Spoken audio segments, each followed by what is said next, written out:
Hey, welcome back to Introduction to Apologetics, or Defending Your Faith. If you would like to order a workbook and get a workbook that you can download at shepherdsglobal.org, welcome to lesson number 3, Is There a God? Is there a God is a philosophical question. The Bible does not attempt to prove that. It simply assumes his existence. And so there are some people, philosophically, who object to that before they get to Scripture. So today we're going to talk about some of the arguments about the existence of God. The word philosophy comes from two words, philos and sophia, which means love of wisdom. And so philosophy is the love of what we can learn about the world by logic and thought and considering the world around us. So is there a God? It's one of the ultimate questions of the concept of philosophy. So today we're going to talk about that and some objections and arguments for the existence of God. First of all, I would say you may not always run into an honest-to-goodness atheist. All right, you may not always do that, but sometimes you will. Our culture currently in the United States is more spiritual but not religious, right? They believe in an ultimate reality of some kind, which we'll talk about later in a lesson, but they're not particularly religious. So, but there are honest-to-goodness atheists out there sometime, and you may run into them. So what do you say to that kind of person? Well, first of all, I want to introduce the idea of deductive and inductive logic. Particularly, today we're going to be talking about deductive logic. Inductive logic argues from specific instances to a general principle. I notice that everything that I drop falls downward, and I reason from all those experiments or all those looking at these evidences up to a general principle that there is something called gravity that pulls everything downward, right? That's inductive logic. Deductive logic works the other direction. It reasons from general statements down to a specific knowledge, a specific conclusion. So, for instance, on your handout, in your workbook, you may notice this idea, all men are mortal, that would be premise A. Bill is a man, that's premise B. Conclusion, therefore, Bill is mortal. So we conclude from these broad ideas that there is a specific situation. Bill's going to die someday. He will not live forever because he's a man and all men are mortal. You see the idea, the logical flow from general statements to specific knowledge, specific reasoning. So you can even diagram these at times. So if you were to diagram out the idea of that, you might diagram all men are mortal. Bill is a man, therefore Bill is mortal. You would diagram this kind of way. All B is A, and all C is B, therefore all C is A, right? We can reason from general ideas to specific knowledge about something. This is deductive logic, all right? So I want to encourage you to follow along here as we examine some arguments for the existence of God. Argument number 1 is the cosmological argument. Cosmological. That word comes from a Greek word, cosmos, which means world. All right, so we argue from the world. We ask this question in the cosmological argument, why does the world exist? Why does the world exist? And the cosmological answers that question by saying the world exists because it was created by God, who is a personal, eternal, and self-existent being. So that is the argument, the cosmological argument. We look at the world and we say the world exists. Why does the world exist? The world, things that exist must be made, and so we conclude that God is a being that made, and he is eternal and self-existent because it is not reasonable to have an infinite regressive causes, right? So we conclude these kinds of things from examining that. Let me give you 3 unreasonable, okay, in other words, not logical, they don't follow the rules of logic, 3 unreasonable explanations for the existence of the universe. On your handout, number 1, the universe came from nothing. The universe came from nothing. That is an unreasonable explanation for the origin of the universe because we never observe anything in keeping with that. Nothing comes from nothing.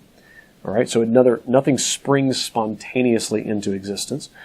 The second unreasonable explanation for the universe is that it has always existed. That it has always existed. And so it goes back as far as possible into an infinite eternity in the past. And the answer is that also is unreasonable, because nothing physical has always existed. We look at the rules of the universe and we say that's not in keeping with the rules of the universe. Everything runs down, the second law of thermodynamics. Therefore, it cannot be that the universe has always existed.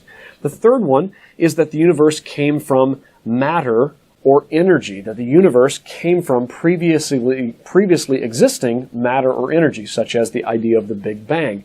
That there was previously existing matter or energy, even though it's compressed into a space-time singularity or whatever language people want to put on it. The truth is, where did that come from? It had to previously exist, and so it cannot come from previously existing matter or energy, because all we've done is move the question about where it came from. We just moved it earlier, right? And so in the same, those are unreasonable explanations for the existence of the universe. The cosmological argument runs like this. All right, I'm going to give you premise A, B, and C, and a conclusion. All right, so if you're taking notes on your workbook, here we go. Premise A, the universe could not have come from nothing. The universe could not have come from nothing. That's premise A. Premise B is the universe could not have always existed as it is.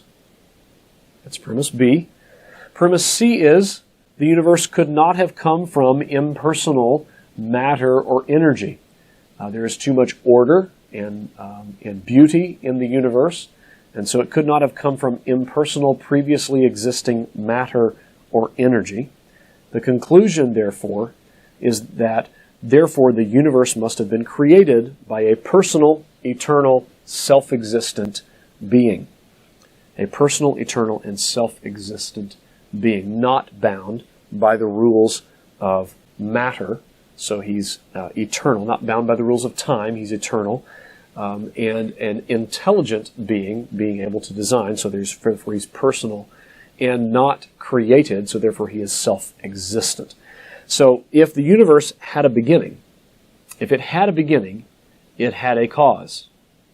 Frequently you'll encounter people in this situation asking who caused God. But it is impossible to have an infinite regress of causes. Infinite regress is a term in philosophy that means before that, infinitely into the past. It's not possible to have an infinite regress of causes, because it's a kind of infinitude that doesn't hold up logically. So if you imagine the concept of a train that is infinitely long and every other car is blue, and you took out all of the blue cars for an infinitely long train, and you took out all the blue cars, how much would you have left? And the answer is you'd still have an infinitely long train, right? Because every other car was blue, but it's infinite. So you can't have an infinite regress of causes. It simply breaks down in even the ability to talk about it. So infinite regressive causes, there had to be a first cause, or what the ancient Greek philosophers called a prime mover, the first mover who started all things in motion, right? There had to be a first mover who moved something first, all right? So that's the cosmological argument, a summary of that. It's infinite and impossible to have infinite regressive causes. There must have been a first cause for the universe. Argument number 2, the teleological argument. The teleological argument. The teleological, the word teleological in Greek comes from telos, which means the goal. All right, it's sometimes known as the argument from design. So in some ways, it is similar to the cosmological argument, but the cosmological argument primarily focuses on existence, and the cosmological argument is sometimes called the argument from design. All right, so the one is the question of existence. The other is the question of order and design. I referenced order and design in the last conversation because we usually move toward that at some point when we talk about the personal nature of God and the his power and all of that. But the cosmological argument is a little different than the teleological argument, because the teleological argument focuses on design. Now, what question does the teleological argument ask? It asks this question: how did the universe get its careful design? How did the universe get its careful design and order? And the answer that it gives is the intricate design in the universe requires a designer.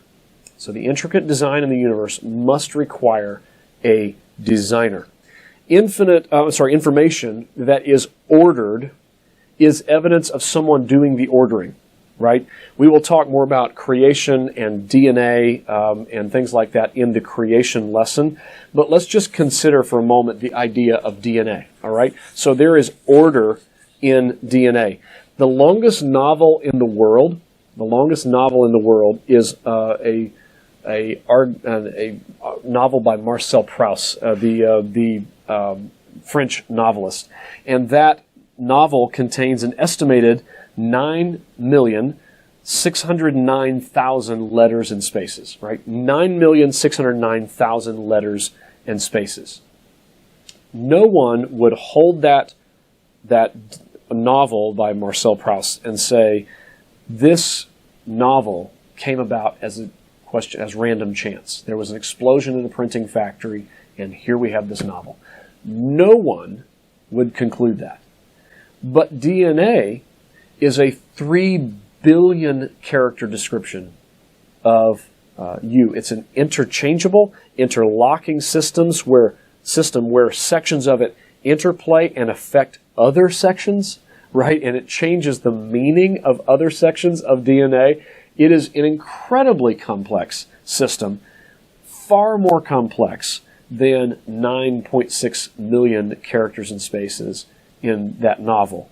But in fact, for a long time, scientists thought that only 1.5% of the DNA in our cells actually had a use. They thought that most of it was just making up the proteins in our body, and the rest of the DNA was just kind of junk DNA. But now they're changing their tune. They're coming to the conclusion that there's more to a symphony.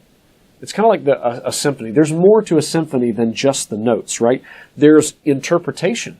There's a conductor, and the conductor may choose to play this section fast or stretch out certain notes or play this one louder and stronger or this passage more sweetly and softly. And the instruments that play and the sound that they make, there's a lot of that. And scientists now say that in the same way, now they've found a use for, a function for, some 80% of DNA, rather than just the 1.5% they thought had order and purpose and design earlier. Now they're saying there's a lot more that has order, and I would argue that the truth is they're always discovering more order. They're always discovering more design. DNA is capable of storing information on levels that we can barely even comprehend. DNA stores a 3 billion character description of you in less space than a period on the page in your workbook. You look at that period, and there's more information in DNA. There's 3 billion character description of everything that makes up you and your body in less space than that. It's incredibly dense. If we were to pack all of the info ever recorded, every newspaper, every blog post, every book ever written, every bit of every picture, every movie, every website, all of Netflix and everything else, if we were to pack all of it into the system that is DNA, and we could encode it into that system, everything ever created by humans could be fit in the size of a couple of pickup truckloads of DNA. Wow. The complexity, the level and layering of it. The system is perfectly designed. It is perfectly designed.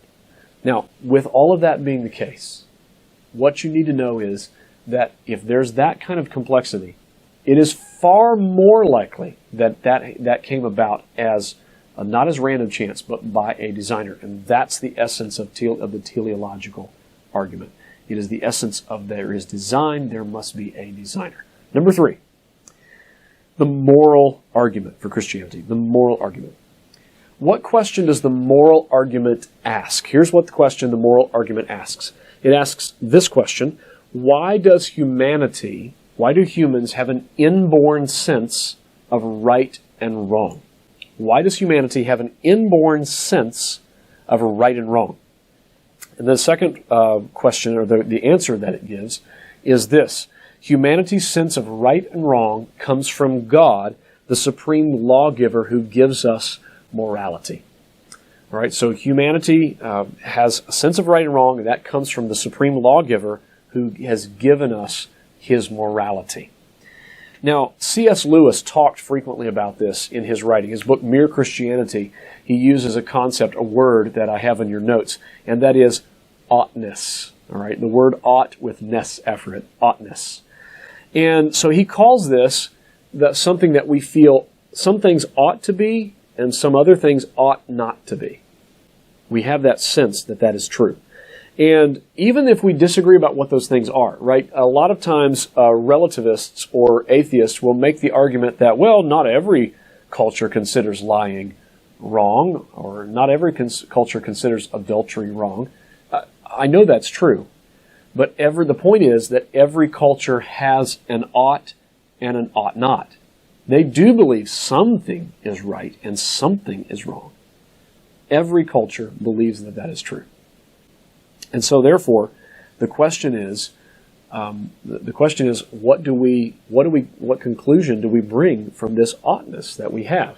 Here's the moral argument in deductive form with 2 premises and a conclusion. All right. So, in your workbook, premise A: if God does not exist, objective moral values and duties do not exist. Right? If God doesn't exist, then neither do objective moral values and duties. Premise B is objective moral values and duties do exist. Conclusion: therefore, God must exist. That's the moral argument. And by the way, we find this in Romans chapter 2, verse 14. You can see that on your handout. Let me read you verses 13 through 15. For it is not those who hear the law who are righteous in God's sight, but those who obey the law who will be declared righteous. Verse 14, he says, indeed, when the Gentiles who don't have the law do by nature the things required by the law, they are a law for themselves, even though they don't have the law. Verse 15, they show that the requirements of the law are written on their hearts. What's Paul doing? He's making the argument that all humans have oughtness. Even if they don't have a revelation from God, they all have an innate sense of right and wrong. Continuing on in verse 15, they show the law is written on their hearts, their consciences also bearing witness, and their thoughts sometimes accusing them, and at other times defending them. So there's an ought and an ought not, right? So this, verse 16, this will take place on the day when God judges people's secrets through Jesus Christ, as my gospel declares. So Paul is making the argument that oughtness is a proof that there is a judge, there's a lawgiver, and there's a judgment day coming, right? So that's an argument for the moral argument for God.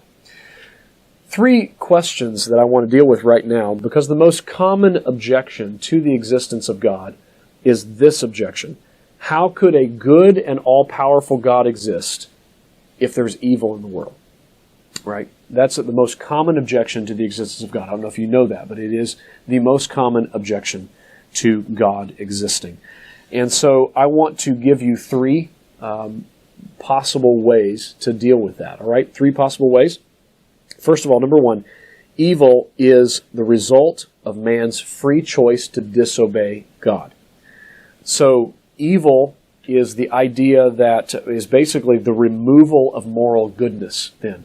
So the idea is that there is no such thing as darkness. You know that, right? Darkness is not a thing.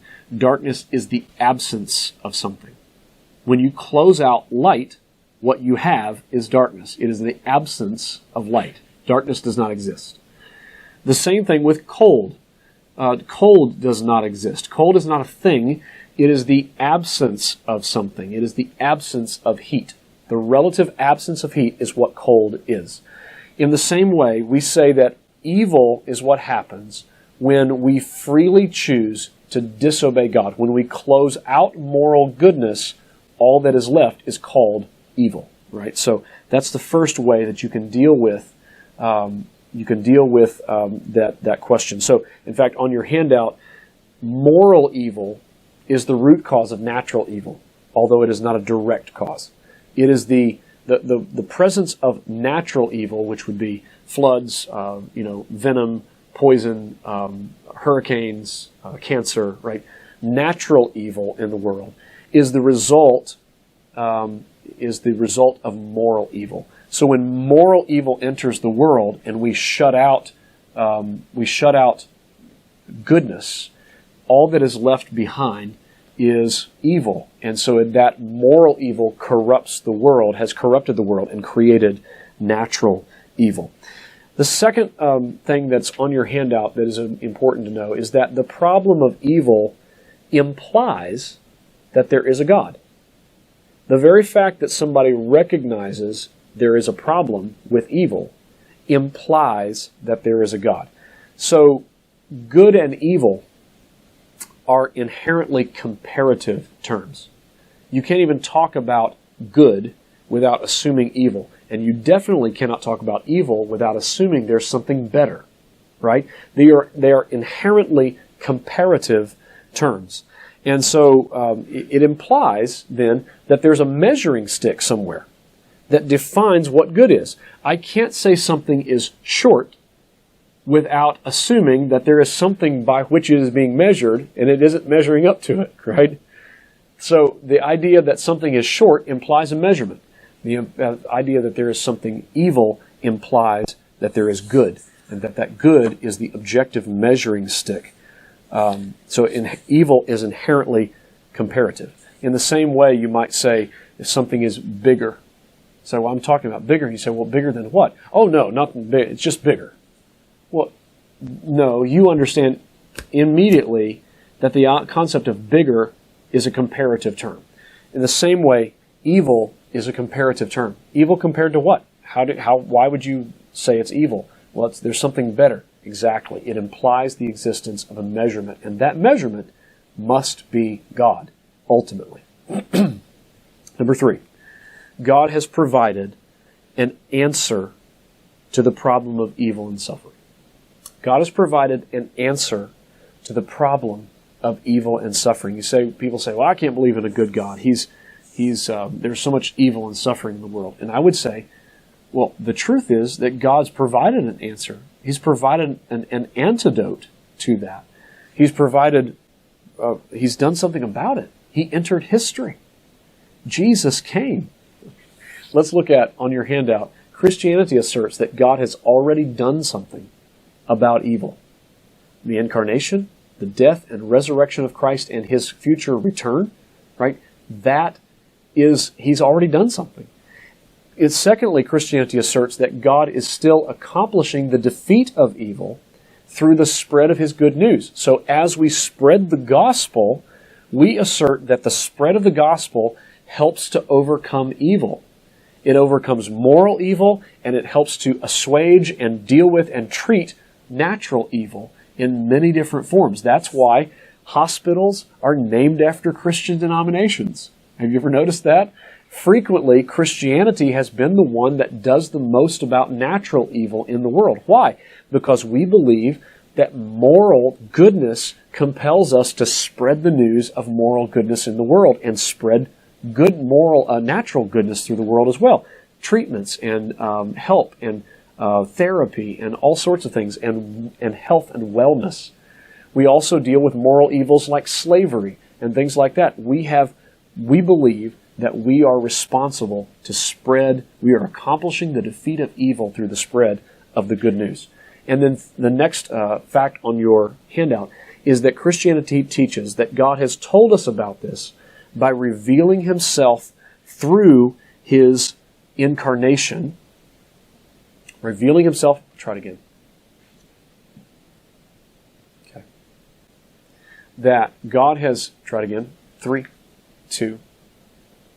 The next thing on your workbook is that the Christianity asserts or proclaims that God has told us about this. He has told us about the problem of evil and the solution by revealing Himself through His Word. All right? So we say, well, it's not a mystery. God has explained to us exactly how it came about, exactly what He's done about it, and exactly what He is doing about it through the Bible. He's told us why. He's given us reasons for it.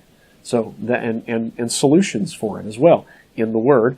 And then the fourth bullet point on your notes is that God has invited us to participate in the easing of suffering, evil, and injustice. Oh, this is beautiful. The Lord has invited us to jump in with Him and say, won't you be a part of easing suffering? Won't you do that? Won't you give? Won't you serve? Won't you be like a Mother Teresa and serve and labor among those who are hurting? Won't you be one who fights against evil and injustice and the slavery in the world or human trafficking or things like that? Won't you be someone who fights against that? Won't you be someone who labors to ease the pain of natural evil in the world? And then lastly, Christianity proclaims that God has invited us to participate in the final defeat of suffering and evil through His kingdom. So we are invited to the day when all evil goes away. God has sovereignly allowed this season of evil, this season of evil, and He's showed us, here's why it exists. Won't you participate? He has come and entered the story and taken the evil upon Himself and has overcome and defeated it by rising again from the dead. And then He invites us to the day where evil is finally and completely defeated in His kingdom. That, by the way, is a beautiful way to proclaim the gospel to someone who asserts that moral evil is a reason not to believe in God. We get to witness to them about the coming kingdom of Christ and about how Christ has taken upon Himself the suffering of our race and has defeated it and showed us the way forward and out. And that's amazing. I love that. So what will we do then? Well, let's memorize Romans 1, 19 and 20 today. All right, it's in your workbook. And so Romans 1, 19 and 20 says that what may be known about God is plain to them because God has made it plain. For since the creation of the world, God's invisible qualities, His eternal power and divine nature have been clearly seen, so being understood from what has been made. So we can look around and understand God so that people are without excuse. Fantastic. I love the truth of this. The philosophy of the idea of philosophy, the love of wisdom, and these arguments should lead us back to proclaiming the Scripture and proclaiming the kingdom of God. All right, so that's the movement of that. God bless you. We'll see you next time for session 4.